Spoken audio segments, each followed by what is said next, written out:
શરૂઆતી વરસાદ બાદ લાંબા સમય પછી પણ મેઘરાજાનું આગમન નહીં થતાં મેઘરાજા રિસાયા હોય તેવું લાગી રહ્યું છે। ત્યારે કાંઠા વિસ્તારમાં ખેડૂતોએ તૈયાર કરેલ ઊભો પાક બચાવવા માટે વરુણદેવને રીઝવવાનો પ્રયાસ હાથ ધર્યો છે અને ભજન સપ્તાહનો પ્રારંભ કરાયો છે।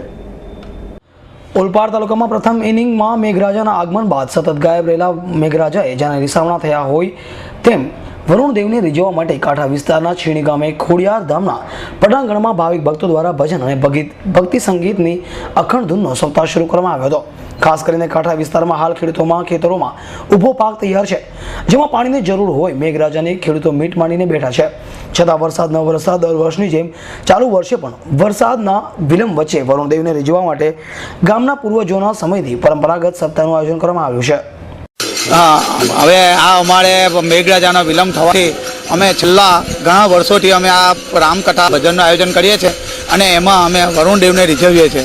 કેટલાક વખતથી અમારી વરુણદેવ અમારી વિનંતી સુણીને અમારા ઊભા પાક પણ બચાવી લે છે અને અમને વરુણદેવની ખૂબ જરૂર છે। અમારા ઊભા પાક પર સુકાઈ ગયેલા હોય, અમને વરસાદની તાતી જરૂર હોય, પશુ પંક્ષી ઢોર ઢાંખરને પાણીની ખૂબ જરૂર હોય, જેના કારણે અમે આ એક ભજન સપ્તાહનું આયોજન કરીએ છીએ અને વડીલો પાસેથી અમે કથાનું આયોજન કરતા આવીએ છીએ અને કરીએ છીએ અને વરુણદેવને અમે આ એક રીઝવવાની કોશિશ કરીએ છીએ।